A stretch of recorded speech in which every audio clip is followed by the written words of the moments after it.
저는 주일날 일주일을 살면서 많은 사람들을 볼 때 기쁜데 가장 기쁜 것은 우리 가족을 볼 때 가장 기쁘고 솔직하게요. 두 번째는 이 교회에 와서 예배를 드리고 함께 계단을 오르고 또 봉사하시는 여러분을 볼 때 참 반갑고 즐겁습니다. 제가 여러분을 사랑하나 봐요. 안 보이면 진짜 희한하게 어떤 분이 안 보이면 궁금하고요. 정말 그분 안 오셨어요. 다음 주에 보면 또 반갑고 이래요. 우리가 믿음 생활하면서 같이 했던 그리스도 안에서 사랑을 나누고 정을 나누는 것이 굉장히 중요하고 값진 것이라 분명히 믿습니다. 2주 전 이 자리에서 참 큰 부담감을 갖고 설교를 했습니다. 지난 2주 동안 또 부담됐습니다. 도대체 무슨 말씀을 전해야 될까? 그러면서 제가 수요 예배를 포함해서 몇 번의 설교를 준비하면서 제 나름대로 긴장감이 되살아났습니다. 영적으로, 육적으로, 삼적으로 볼 때 하나님께서 내게 원하시는 것이 무엇일까? 다시 한번 저를 들여다보았고 또 저 자신의 어떤 정체성을 새삼 느끼게 되었습니다. 세상 한복판에 나가서 여러분들과 똑같이 부딪히고 살면서 느끼는 영적 문제들, 고민들, 어떤 삶의 이야기들을 세련되지는 않지만 제 나름대로 좀 거칠게 좀씩 하나 풀어보고 싶은 마음에 오늘도 이 자리에 섰습니다. 이쁘게 봐주세요. 주무시는 분들은 저에게 제 말씀을 통해서 은혜를 많이 받았기 때문에 주무시는 것을 믿겠습니다. 자, 우리는 예수님이 나의 구세주요, 나는 하나님의 자녀라는 신분으로 신앙생활을 하고 있고 세상에서는 나를 기독교인이라고 부르는 그러한 신분으로 살아가고 있습니다. 원하든지 원하지 않든지 이 자리에 앉아서 예배를 드리는 여러분은 이미 하나님의 관심을 받는 존재가 되신 분들이라고 생각합니다. 일주일에 한 번 교회 나와서 주일 예배를 드린다는 것만으로도 여러분의 삶은 이미 예수님을 믿는 사람이 행해야 할 의미의 한 부분을 충분히 담당하고 있는 것으로 생각해도 그렇게 지나친 생각은 아니라고 저는 생각합니다. 항상 그렇지는 않지만 삶의 현장에서 문득 하나님을 믿는 사람으로서 갖고 있는 양심과 그 기준이 어떤 일을 결정하는 데 영향을 미치고 있고 타인을 대하는 태도에 있어서도 내가 예수님을 믿는 사람이라는 생각 때문에 다른 사람처럼 막무가내 식으로 나가지 못할 때도 있을 것이라 판단됩니다. 그런 것 때문에 표면적으로는 손해볼 때도 있을 것이고 막 성질대로라면 그냥 확 할 때도 있겠지만 많이 양보하고 참을 때가 많으리라 생각됩니다. 여러분, 그런데 중요한 것은 작은 것을 얻기 위해서 큰 것을 놓치는 그런 어리석은 사람이 되지 마시기 바랍니다. 여러분은 세상 사람들이 갖지 못한 천국이라는 소망을 갖고 있는 분임을 믿으시길 바랍니다. 나에겐 천국이 있기 때문에 조금은 참아도 손해봐도 괜찮다. 항상 큰 틀에서 조금은 양보하고 잃어버려도 하나님이 그것을 채우신다는 믿음을 잃지 마시길 바랍니다. 학생들이 공부 잘하고 있고 잘했다는 것은 시험을 보고 난 후에 결과에서 확인할 수 있습니다. 저도 시험은 싫어요. 신학대학교 4학년, 또 신학대학원 3년, 또 건설대학원 다니면서 또 2년 반, 또 논문 쓰고 그런 수많은 시간들 속에서 계속 시험을 보는데 시험은 누구나 싫은 거예요. 학생들 나만 싫은 게 아니에요. 어른들도 다 싫어요, 시험은. 그러나 우리가 이겨야 될 것이 또 하나가 뭐냐면 시험인 것입니다. 시험은 이겨내야 될 과제예요. 여하튼 공부를 열심히 했는데도 불구하고 성적이 잘 안 나왔어. 그럼 어쩔 수가 없죠. 공부의 방법이 틀렸어요. 그러나 보편적으로 보면 성적표를 보게 되면 그 학생이 얼마나 공부를 잘 했느냐를 알 수 있는 것이에요. 저는 우리나라의 교육 체계가 그렇게 썩 좋다고 생각하지는 않는 사람 중에 한 명입니다. 수시로 바뀌는 입시 정책이나 성적만으로 학생을 평가하는 그 학교 생활은 많은 문제를 안고 있고, 어떤 문제가 발생하면 벌점을 준대요. 1점, 2점, 3점. 학생들을 점수로 자꾸 매기는 그러한 교육 풍토는 정말 없어져야 될 풍토인 것 같습니다. 그나마 다행인 것은 지난 1월 교육부에서 인성교육진흥법을 제정했는데, 거기에도 많은 문제가 있지만 여하튼 인성을 중요하게 생각하는 교육 방식으로의 전환은 꼭 필요한 것이라고 생각합니다. 차츰 이 나라가 좀 더 안정적으로 성장하게 되면 입시 정책이나 학교 커리큘럼도 안정적으로 자리 잡혀갈 것이라 저는 생각합니다. 저는 개인적으로 저도 아빠인지라 이 아이들의 학업 성적에 따른 기대감이 솔직히 있습니다. 애들이 시험을 보면 열심히 해라. 이번에는 시험 공부 열심히 해서 성적 좀 올려봐라. 라고 얘기를 해요. 그러나 더 중요한 것은 그 아이들이 건강하게 잘 커주고 있다는 것만으로도 저는 하나님께 감사합니다. 가끔 저희 아들이 일을 내고는 있지만 그것 때문에 저희 집사람이 교무실에 학교에 가끔은 불려가지만 그것도 한두 번이지 6, 7번 불려가면 그러려니 하고 적응하면서 갑디다. 저는 괜찮습니다. 그러나 집사람이 스트레스가 많았는데 이제는 아주 고수가 돼서 전화가 오면 네 선생님 찾아뵙겠습니다 라고 얘기하는 것 같더라고요. 그러나 많은 분들이 이 아이의 성격이 좋다고 말씀해 주십니다. 만약에 성격마저 안 좋았으면 쟤를 어떻게 했겠습니까? 갖다 버릴 수도 없고. 그러나 저도 저 아이의 성격이 참 좋다고 생각합니다. 따뜻합니다. 정도 많고 눈치도 빠르고 감각도 있고 타인을 배려하는 마음도 있고, 그것 때문에 엮여서 또 학교 한 2번 불려갔지만 괜찮습니다. 타인에게 관심이 없는 것보다는 엮여서 그냥 다시 한번 선생님한테 혼나고 그래도 괜찮아요. 저는 그렇게 생각합니다. 무감각한 것보다는, 무딘 것보다는 좀 부드럽고 감각 있고 좀 관심을 보여주는 삶이, 그것이 더 재밌고 행복한 삶인 것 같습니다. 저도 우리 아이에게는 할 말이 없습니다. 저도 우리 어머니한테 그랬으니까. 그러나 저도 정신을 차리고 나니까, 하나님의 은혜를 받고 나니까 어떻게 살아야 할 것인가 삶이 뚜렷해졌습니다. 하나님을 만나면 그렇게 되는 것입니다. 할렐루야. 이 땅의 부모님들, 아이가 공부 안 한다고 걱정하지 마십시오. 공부만 했던 저도 신학대학 나왔고 신학대학원 나왔고 또 대학원 나왔고 목사가 됐습니다. 다 주님께서 그의 앞길을 인도하시는 믿음을 갖고 기도하시기를 바랍니다. 아이들의 학교 생활은 그렇다 치고 여러분의 생활은 어떻습니까? 자, 이 시간에 이제 우리 여러분들의 신앙생활을 한번 좀 들춰보고 싶습니다. 우리는 교회에서 이전부터 배웠던 기독교적인 지식이 많이 있습니다.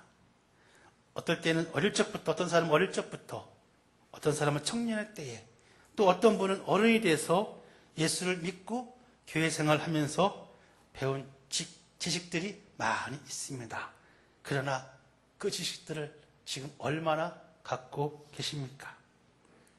또한 그 지식들을, 신앙적 지식들을 얼마만큼 삶에서 실천하고 적용하고 그에 따르는 열매를 수확하고 계십니까?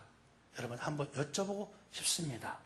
그렇다고 여러분을 책망하고 싶은 마음이 아닙니다.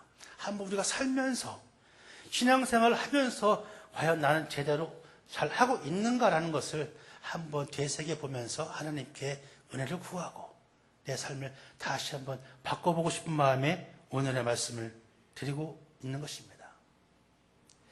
하나님이 기뻐하시고 인정하실 만한 신앙, 그것은 결코 위대하고 큰 것이 아니라고 생각합니다. 하나님께서 미련한 우리에게 성경을 주신 것은 그곳에 있는 여러 가지 사건들과 직접 들려주신 말씀들을 전부는 아니더라도 최대한 많이 배우고 기억하고 그것들을 그대로 행하기 위한 기준을 주시기 위함이라고 믿고 있습니다. 알고는 있지만, 전에 배우기는 했지만, 전에 목사님으로부터, 전도사님으로부터, 성사님으로부터, 부역장님으로부터 배웠지만, 그렇지만 어느새 그 말씀들이 우리 머리에서 잊혀져 가고 그대로 살아야 하는 우리는 차츰 무뎌져 가고 무감각해 가고 있는 것이 우리의 모습이라는 것을 발견합니다. 오늘 읽은 본문 말씀은 우리에게 들려주신 예수님의 산상설교입니다.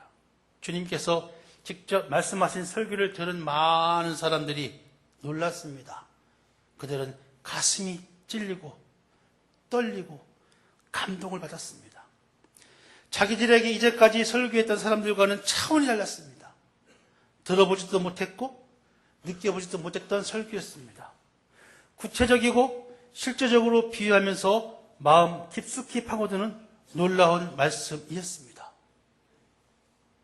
읽지는 않았지만 7장 전체 구조를 살펴보면 1장부터 6절은 비판에 대해서, 또 7장 7절부터 12절까지는 기도에 대해서, 또 13절부터 20절까지는 좁은 문과 열매 맺는 삶에 대해서, 그리고 오늘 읽은 21장과 21절부터 29절은 불법을 행하는 자에 대한 경고와 반석 위에 지은 집에 대하여 말씀하셨습니다. 이 말씀들이 어떻게 우리 삶에 적용되어야 할까? 주님께서 우리에게 바라시는 삶은 어떤 것일까? 기독교인으로 산다는 것은 과연 어떠한 삶일까? 첫 번째, 비판하지 않는 삶입니다. 다 같이 합시다. 비판하지 않는 삶. 비판하지 않는 삶. 비판은 작은 오해에서부터 시작되고 남보다 자신을 우월하게 여기는 교만함에서 비롯된다고 할 수 있습니다. 그래서 나보다 저 사람이 좀 더 나은 것 같으면 사정없이 그냥 질겅질겅 씹어대면서 있지도 않은 말을 지어내기도 하고, 남들과 같이 평범하게 걸어가는데도 아유 저 발걸음이 저게 뭐야, 저 행동이 저게 뭐야, 저 옷이 저게 뭐야, 내가 볼 땐 예쁘기만 한데 멋있기만 한데 그 사람을 비판하고 내려 깎고 폄하하고 있습니다. 옛말에 며느리가 미우면 발 뒤꿈치도 밉다는 말이 있어요. 그냥 다 미운 거예요. 그냥 다. 모든 것이 다 미운 거예요. 내 아들이 소중하니까 내 아들을 좀 더 위하는 마음에 그런 며느리를 박대한 상황에서 나온 말이라고 생각이 듭니다만, 뭐 내 아들은 소중하고 남의 딸은 소중하지 않은가? 물론 예전에는 남존 여비의 사상 속에서 유교 사상을 바탕으로 어떤 그 사회 통념으로 이해할 수 있었겠지만, 현세에 보면 참으로 어처구니 없는 그런 이야기가 아니겠습니까?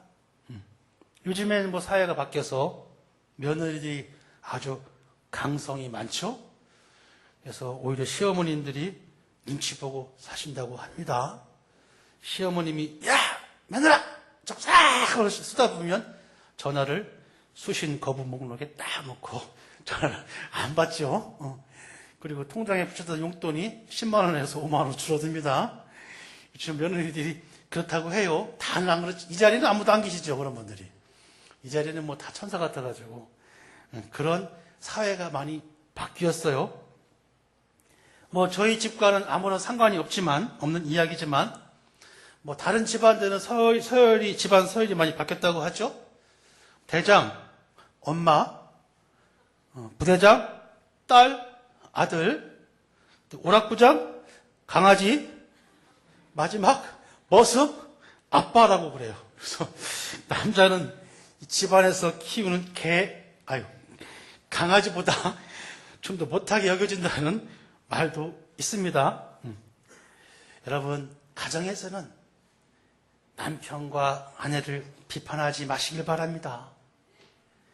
며느리를 비판하지 말고, 시부모를 비판하지 말고, 밖에서는 이웃 사람을 비판하지 말고, 직장 동료를 비판하지 말고, 직장 상사를 비판하지 말고, 부하 직원을 비판하지 말고, 교회에서도 목사님이나 장로님이나 사모님이나 권사님이나 집사님들을 비판하지 말아야 합니다.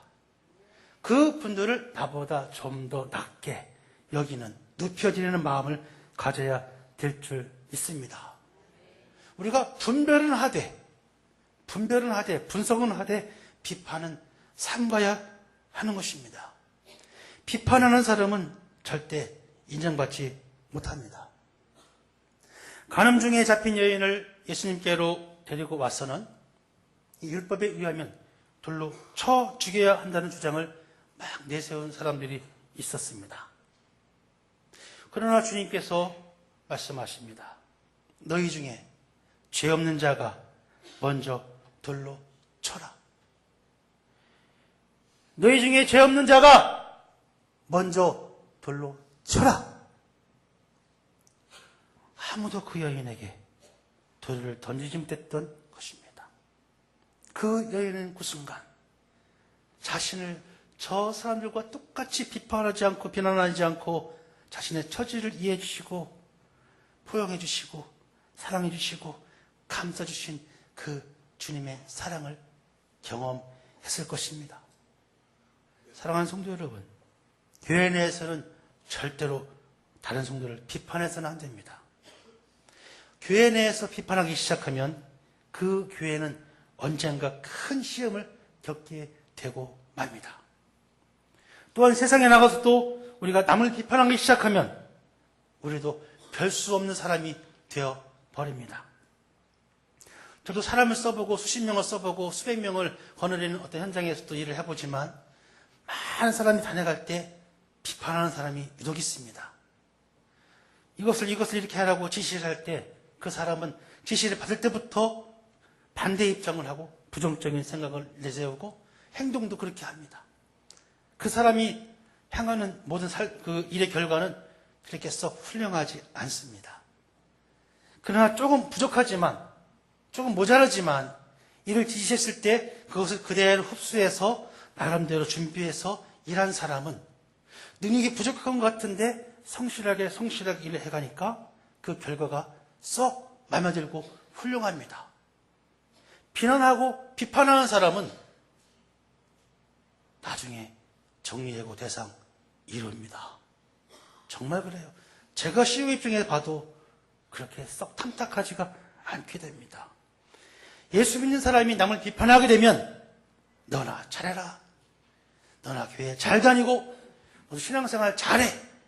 너 예수 믿는다고 하면서 왜 남을 비판하냐라고 우리를 오히려 비판하게 될 것입니다.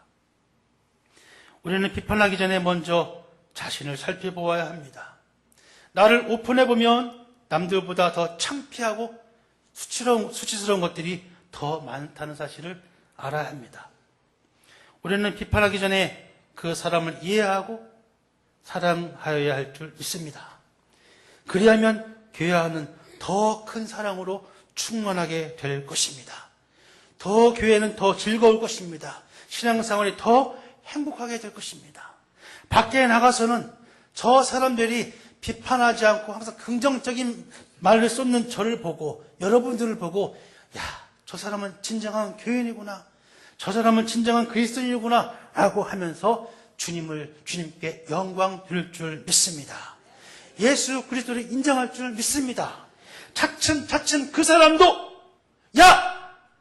나도 너 다니는 교회 한번 가볼게 라고 말할 때가 분명히 올 줄 믿습니다. 그것이 바로 말씀을 향하는 사람의 삶의 태도인 것입니다. 두 번째, 남을 대접하는 삶입니다. 다 같이 남을 대접하는 삶. 12절 말씀을 다 같이 읽습니다. 그러므로 무엇이든지 남에게 대접을 받고자 하는 대로 너희도 남을 대접하라. 이것이 율법이요 선지자니라. 아무리 예배를 잘 드리고 기도를 잘 한들 남을 대접하는 일에 소홀하고 자신이 가지고 있는 연륜이나 직위를 앞세우는 것은 말씀을 행하는 신앙이 아닌 것입니다. 주님께서 기도의 신앙을 가르치시면서 기도하면 하나님께서 축복하신다고 하셨습니다. 그리고는 마지막에 너희도 이와 같이 대접하라고 하셨습니다. 도대체 기도와 대접은 어떤 관계가 있다는 말입니까? 구하면 얻을 것이고 찾으면 찾게 될 것이고 문을 두드리면 열릴 것이다. 생선을 달라 하면 생선을 주고 떡을 달라 하면 떡을 줄 것이다. 너희가 내 말에 거하고 내 말이 너희 안에 거하면 다 원하는 대로 무엇이든지 구하라. 그러면 내가 응답할 것이다. 여러분, 우리는 이러한 믿음을 갖고 살고 있습니다. 그런데 정작 우리는 달라는 기도는 많이 하면서 자신은 주님 앞에 무엇을 드리고 있는지 생각해 보시길 바랍니다. 하나님께 처음부터 끝까지 주여 주십시오, 주여 이것을 주십시오, 저것을 주십시오 달라고 하면서 그 받은 것을 갖고 여러분만 배불리 먹고 살고 계십니까? 그것을 다른 사람에게 나누어주고 하나님의 또 다른 관심 대상인 그 사람들에게 베풀어주고 대접하는 것이 말씀을 행하는 사람의 삶인 것입니다.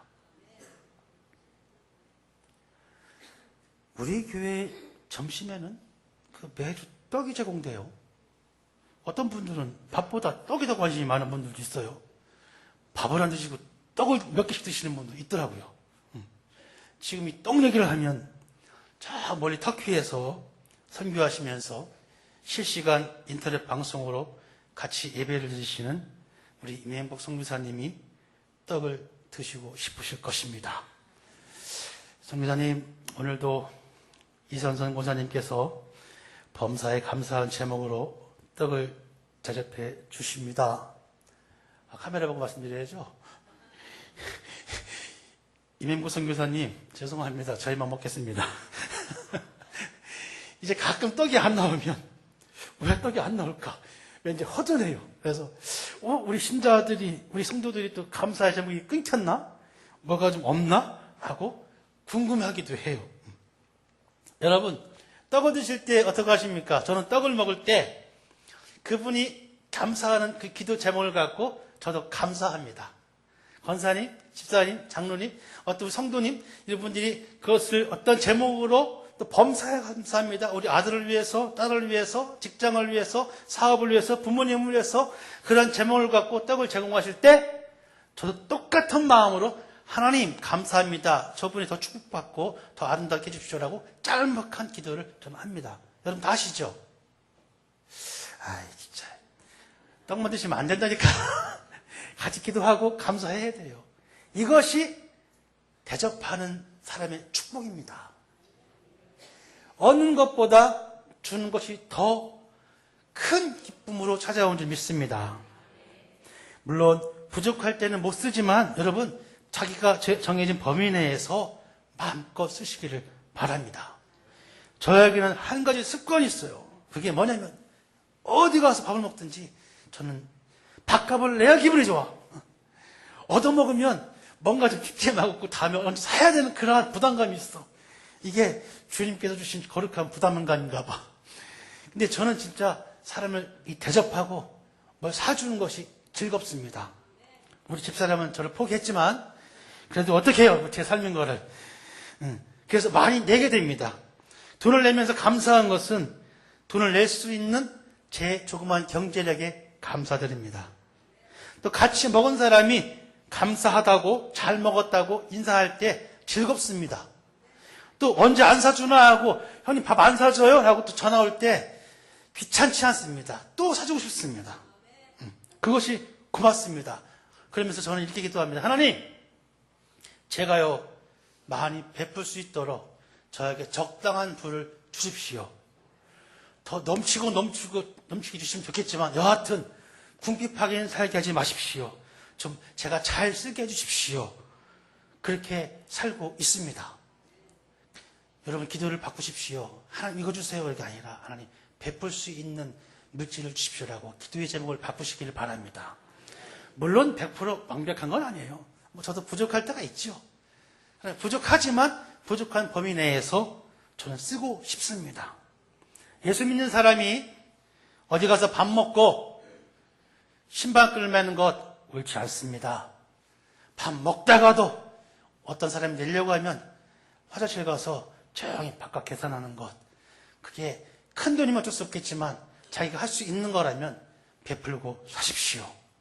예수 믿는 사람은 자신이 처지에 맞는 범위 내에서 남에게 베풀고 대접하는 사람이어야 하는 것입니다. 여러분, 남을 대접하는 삶이 축복입니다.